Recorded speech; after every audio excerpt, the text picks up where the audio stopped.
This is Benedict Forsyth, bringing you the first TRIAC Chronicle recording of 1875, reporting the news in even these darkest of times. We bring you this broadcast to inform you of the latest goings-on around the world and the current locations and events relating to the latest threat that is facing the planet today. The entities known as the Walkers or Horsemen have continued a steady traverse of some of the most populated centers of the planet, and are continuing to do so. In Europe, the entity known as War and its following of crazed humans and aliens has been engaged by the forces of Europe, and, in a pitched and deadly battle, was finally and seemingly destroyed by the combined efforts of Prussia, Free Scandinavia, and the twin Europa alliance. The information coming out of that fight is that the creature was finally destroyed by a devastating blast of etheric energy that is alleged to have been provided by the combined power of the Talons, led by Emily Nightingale and General Fitz Lansing of the twin Europa alliance. Since that time, we have been advised that War has reconstituted and was seen in Free Scandinavia, where it destroyed a train and continued its walk back into Europe. Rumours are that the creature seemed weaker now, but is still a devastating force that must be stopped. In Russia, the being known as Pestilence has engaged the forces of the Collective in pitched battle. The nation put up a grand defence, throwing everything they had at the creature, and the losses were great, but it seems that for now the fight is contained, and the creature has been slowed. There is little more information coming from the area, other than the reports of vast numbers of diseased and infected followers that trail behind the creature wherever it walks.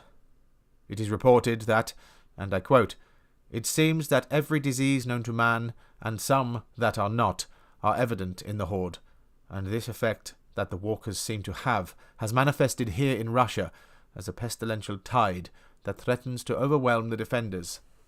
We will provide more information as we have it." The nation of America has been in pitched battle with the leaders of these new threats, the World Eater.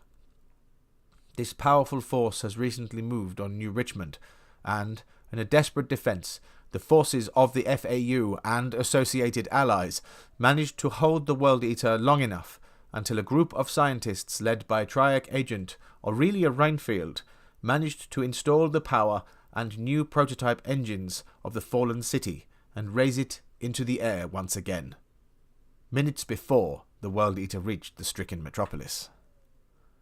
The World Eater continues its march to the south and was last seen crossing into the boundaries of Latin America, moving at speed south towards the Argentine Combine and Buenos Aires. The nation has been warned, and the heat wall, I am told, is on full alert against the threat. For now, that is all the information we have on this threat. We should remember in all this that the Martian menace is still a pressing issue, and although the world is focused on this new danger, we cannot forget that the Red Menace is still a clear and present danger, even if that is also being targeted now by this force. We can only hope that the world has enough resources to fight the war on two fronts. Listeners, please stand by. We are receiving incoming reports from one of our embedded Chronicle reporters in the Australian Sky Armada. This is very new information, and unsubstantiated, but I think at this time it is vital for the world to know as much as we can tell them. The report reads, "I am reporting to you live from the bridge of the flagship HMS Ringtail as it stands vigil on the edge of the devastation that has been wrought by the creature that is being called famine.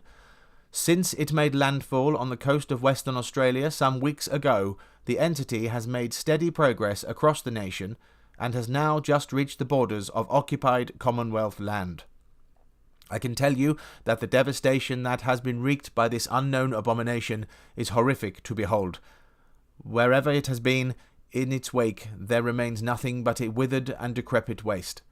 Even the wastes of the Western Territories have been sucked dry of any life that still existed in the blasted soil. As it moves across the red zones, we can see the weed and vegetation that thrives there wither and die as the beast seemingly absorbs the very life from the ground, leaving nothing but dried, emaciated husks where life once was. that eventually dissolves into the described black dust that has been discussed in other attacks by these creatures. The forces of the Sky Armada have performed dozens of surgical strikes against famine, but nothing seems to have had any appreciable effect. We have reports of it being followed by the withered and emaciated corpses of its victims as it advances, gathering more as the older ones crumble into dust, replacing the horde as it drags with it new victims. Currently, many small towns and settlements have been totally destroyed by the creature in its inexorable march towards the large cities of the Commonwealth. The list of settlements hit at this time are numerous, but include the towns of Bustleton, Esperance, Adelaide, Moonta, and Barossa Valley. They have all suffered total losses, with the inhabitants dead and the structures crumbled to dust, as if they had aged 1,000 years in just a few minutes. The creature is passing underneath us at this moment, and seems to be on a direct course that will take it to the port of Melbourne. I have it on good authority that the Queen has ordered the full force of the Armada and Commonwealth land forces to head to Melbourne to support Pacific freedom in a bid to stop the creature. We hope for all our sakes that the attempt is successful, as if it is not, there will be no defence, and it will be free to travel towards New London and the heart of the nation. This is Arthur Harris, reporting for the Chronicle. God save us all. We will bring you news of the Battle of Melbourne as it transpires, listeners. It seems, although we are once again faced with a dangerous foe, this time released by one of our own, and not assailed by alien forces, we are yet surviving, and fighting back in the fashion that has always been our way. We will not let this new threat destroy our spirit. This planet has survived the Martians up until now, and we will find a way to defeat this new opponent who seeks to destroy us. For now, however, we have come to the end of our allotted time. So once again, this is Benedict Forsyth, saying goodbye, and keep listening wherever you are.